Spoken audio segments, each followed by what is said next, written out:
한글날을 맞아 청주 공예 비엔날레에서 10년 만에 한글 패션쇼가 다시 열렸습니다. 한글의 아름다움이 세계에서 주목받고 있습니다. 버튼을 누르면 바로 119에 연결되고 움직임이 없으면 응급요원에게 알리는 시스템이 보급되면서 어르신들에게 큰 도움이 되고 있습니다. 보물 96호인 충주 미륵리 석조 열애 입상이 10년 가까운 보수공사를 마치고 일반에 공개됐습니다. 네, 시청자 여러분 안녕하십니까? 계속해서 MBC 뉴스투데이 충북입니다. 한글은 과학적 창제 원리를 넘어 모양의 아름다움으로도 주목을 받고 있지요.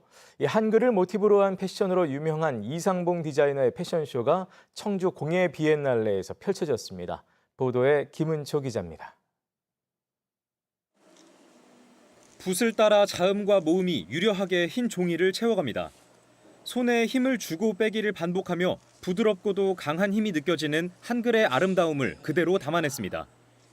한글 자음과 모음 자체가 하나의 디자인이 되기도 합니다. 패션 디자이너 이상봉 씨의 작품으로 세계 무대에서도 주목받고 있습니다. 한글의 기하학적인 무늬는 현대적이면서도 감각적인 느낌이 듭니다. 청주 공예 비엔날레에서 한글 패션쇼가 펼쳐진 건 2013년 이후 10년 만. 그 사이 한글의 위상은 세계 무대에서 더 높아졌습니다. 이 한글을 과학적인 거 그대로 모르고 이걸 미학적으로 보는 거예요. 아름답다. 바이어들이 저를 용기를 준 거예요. 기자들이. 너무 좋다고. 청주 공예 비엔날레 조직위원장인 이범석 청주시장은 모델로 나서 진땀을 흘리기도 했습니다. 얼굴도 안 되고 워킹도 굉장히 어색했을 것 같은데 불편하셨죠? 관객들도 영어로 된 옷이 아닌 한글로 디자인된 옷을 입고 디자이너와 함께 호흡합니다. 한글이 써있는 옷은 저도 처음 입어보는데 굉장히 되게 뭔가 자랑스럽고 뿌듯하고 뭔가 좀 더 조심스럽게 행동하고 말해야 될 것 같고. 577돌 한글날을 맞아 한글만이 가진 독창적인 아름다움을 보여준 한글 패션쇼. 한류 열풍과 함께 세계 문화의 중심이 될 수 있는 한글의 또 다른 가능성을 보여줬습니다. MBC 뉴스 김우초입니다. 한편 지난달 개막한 청주 공예 비엔날레 관람객이 20만 명을 넘어섰습니다. 청주 공예 비엔날레 조직위원회는 20만 번째 관람객으로 입장한 진순옥 씨에게 20만 원 상당의 공예품을 증정했습니다. 공예 비엔날레는 오늘 15일까지 이어지는 가운데 조직위원장을 맡은 이범석 청주시장은 관람객이 25만 명을 넘으면 치킨 50마리를, 30만 명이 넘으면 100마리를 입장객에게 나눠준다는 공약을 했습니다. 혼자 사는 노인들에게는 항상 위급한 상황이 발생했을 때가 가장 걱정이죠. 자, 하지만 이제는 버튼만 누르면 119와 연결되고 또 움직임이 없으면 바로 알 수 있는 시스템이 있어 큰 도움을 받고 있다고 합니다. 조미애 기자가 전해드립니다. 진천에 홀로 사는 81살 김용월 할머니는 최근 복통에 도저히 견딜 수가 없었습니다. 말 한마디 내뱉기조차 힘들 정도였습니다. 직장암 수술 부작용에 따른 장유착 증상으로 김 할머니에게 종종 있는 일입니다. 119로 직접 전화해 증상부터 주소까지 일일이 설명해야 했던 김 할머니는 버튼 하나로 해결했습니다. 태블릿 PC처럼 모니터가 달린 정보통신기술 기반의 이 기기에는 응급호출 버튼이 있어 누르기만 하면 바로 연결됩니다. 119로 연결합니다. 실제 상황이 아니라면 취소 버튼을 눌러. 거주자의 주소와 보호자 연락처 등 인적 사항이 자동으로 119에 전달돼 길게 말할 필요도 없는 겁니다. 그냥 누르니까 그게 편하고 또 빨리 오시고 그러니까 편하지 엄청나게. 해고 하나 가서도 자랑하려고요. 그래요? 그렇게 도움이 많이 된다고. 응급호출을 하면 보호자와 관리요원, 생활지원사에게도 바로 알림이 전송됩니다. 연락망이 돼 있잖아요. 바로 그냥 119 해가지고 서로 병원으로 가시니까 그런 점이 좋죠. 아무래도 이제 같이 없다 보니까 편찮으실 때가 제일 문제잖아요. 시각장애와 신장질환이 있는 70대 할아버지도 최근 갑자기 의식을 잃고 쓰러졌다가 기기 도움을 톡톡히 받았습니다. 그때 갑자기 쓰러져갖고 정신이 없었죠. 이걸 눌러갖고도 살아난 적이 있어요. 그 동생이 눌러갖고서 병원에 데리고 갔죠. 응급차가 와갖고. 응급안전 안심 서비스로 불리는 이 시스템은 화재 감지기도 설치돼 불이 나면 119로 자동 신고되고 어르신의 활동 여부를 감지해 몇 시간 동안 활동이 미감지되면 응급관리요원에게 이를 알리고 요원은 즉시 안부를 확인합니다. 어르신 활동 미감지가 떠서 전화 드렸는데요. 무슨 일 있으신가요? 현재까지 충북에 13,000여 세대에 도입됐고 올해 3,400대가 추가 설치될 예정입니다. 기존에는 65살 이상 독거노인과 장애인만 대상이었지만 최근에는 돌봄이 필요한 노인 부부와 조손가구 등으로 확대됐습니다. 필요하다고 본인이 느끼시기도 하고 특히 자녀분들이 신청을 많이 하세요. 그래서 지금 신청서가 굉장히 밀려 있다고 봐도 돼요. 24시간을 계속 나의 부모님을 케어하고 있다고 생각하면 자녀분들이 굉장히 안심하고 있다. 신규 공급되는 기기에는 살려줘라고 외치면 119로 신고되는 기능도 추가될 예정입니다. MBC 뉴스 조미입니다. 국회 행정안전위원회가 오늘 오송 지하차도 참사와 관련해 국정감사를 진행합니다. 오늘 국정감사에는 김영한 충북지사와 이범석 청주시장, 이상래 전 행복청장과 미호강 임시제방 감리단장 등이 증인으로 출석해 질의에 답변할 예정입니다. 이번 국감에서는 지하차도 침수 전 통제가 이뤄지지 않은 점과 상황 전파의 문제점, 또 재난 상황 대응 미숙에 대해 집중적으로 신문이 이뤄질 것으로 보입니다. 한편 유가족과 생존자 등으로 구성된 오송참사 시민대책위원회는 오늘 오후 1시 행정안전부 앞에서 기자회견을 열고 진상규명과 책임자 처벌을 요구할 예정입니다. 신라 마이태자 전설과 또 북쪽을 바라보는 불상으로 유명한 충주 미륵리 석조 열의 입상이 10년 가까운 보수공사를 마치고 그 모습을 드디어 드러냈습니다. 이 불상을 위협하던 석축은 모두 해체된 뒤 새로 쌓았고 세월의 때가 묻었던 불상도 단장했습니다. 이승준 기자가 전해드립니다.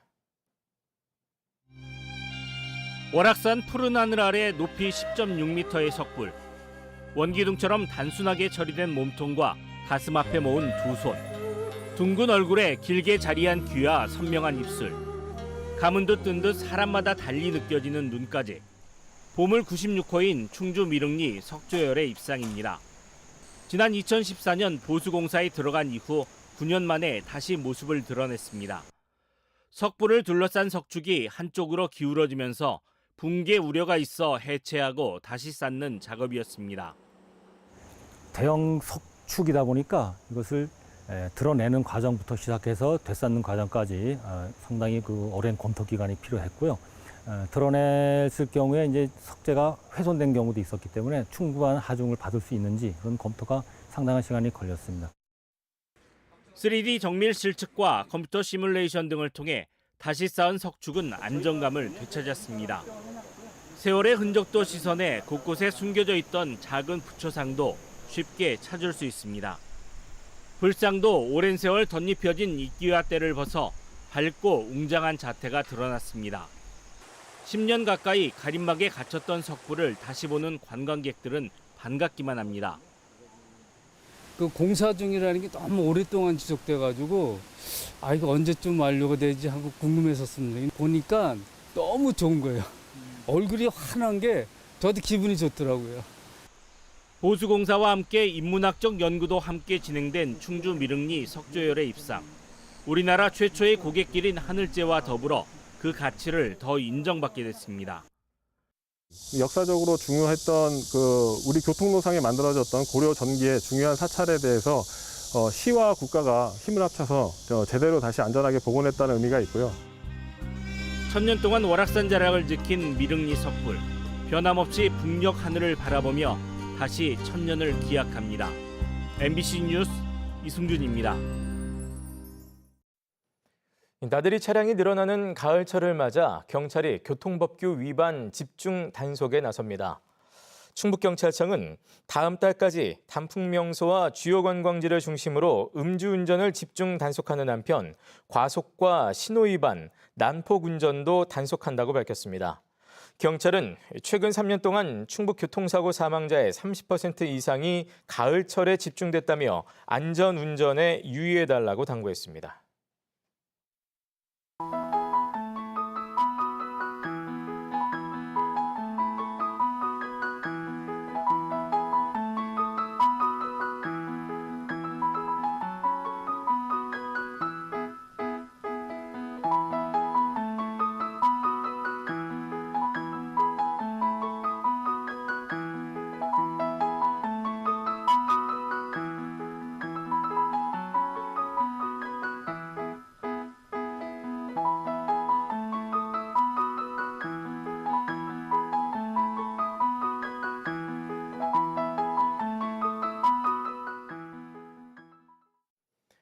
경찰관이 영장이나 허락 없이 집으로 찾아가 음주 측정을 요구하면 안 된다는 판결이 나왔습니다. 청주지방법원 형사 3단독 김경찬 부장판사는 지난 1월 경찰관이 음주운전 의심 신고를 받고 청주시 오창읍 자신의 집을 찾아와 음주 측정을 요구하자 이를 거부한 49살 운전자에게 무죄를 선고했습니다. 재판부는 경찰관이 영장과 당사자 동의 없이 집에 들어가 적법한 절차를 지키지 않았고 피고인이 이미 운전을 마친 뒤 집에 들어가 음주운전 현행범으로도 볼 수 없다고 밝혔습니다. 충북도청 공무원들의 초과 근무가 해마다 늘고 있습니다. 국민의힘 정우택 의원실에 따르면 지난 2018년 1,897명이던 초과 근무 신청자는 지난해 2,195명으로 15% 늘었습니다. 특히 지난해 한 직원은 3천만 원이 넘는 수당을 가져갔고 1,000만 원 이상 받은 직원도 159명이나 됐습니다. 정 의원은 특정 공무원에게 초과 근무가 필요한 상황이 빈번하다면 인사 시스템이 잘못됐거나 공무 생산성이 낮은 것이라고 주장했습니다. 옥천군이 오는 2027년까지 생활 폐기물 소각시설을 다시 짓습니다. 옥천군은 내년 정부 예산과 도비를 확보해 기존 소각장 옆에 317억 원을 들여 새 소각시설을 짓는다고 밝혔습니다. 지난 2007년 지은 소각장은 처리 용량이 하루 30톤에 불과해 매일 3톤가량을 민간업체에 위탁해왔습니다. 옥천군은 새 소각시설은 하루 48톤을 처리할 수 있도록 짓는 한편 공해 방지 장치도 보강할 예정이라고 밝혔습니다. 충청북도가 오늘부터 2주 동안 미용업소를 대상으로 불법 유사 의료행위 단속에 나섭니다. 충청북도는 손발톱 미용에 대한 수요가 늘면서 의료기기를 사용한 내성발톱 교정 등에 대한 불법 광고가 늘어나 집중 단속에 나선다고 밝혔습니다. 특히 점빼기와 문신 등 유사 의료 행위와 의약품이나 의료기기 사용, 또 미용기구 위생 관리 등이 단속 대상입니다. 미용업소가 유사 의료 행위를 하면 6개월 이하의 징역 또는 500만 원 이하의 벌금형에 처해집니다. 교육복지 우선 지원 사업으로 충북에서 혜택을 받는 취약계층 학생이 대상자의 절반에도 미치지 못하는 것으로 나타났습니다. 더불어민주당 도종환 의원실에 따르면 충북 지역 취약계층 학생은 18,445명으로 이 가운데 46%인 8,520명이 이 사업의 혜택을 받았습니다. 이는 전국 평균인 58%에 비해 낮은 수치입니다. 교육복지 우선 지원 사업은 취약계층이 밀집한 학교 학생에게 멘토링과 기초학습 지원 등을 제공하는 사업입니다.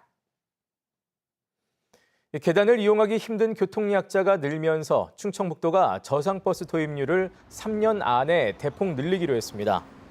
충청북도는 도내 11개 시군에서 16%에 그치고 있는 저상버스 도입률을 오는 2026년까지 47.9%로 높일 계획입니다.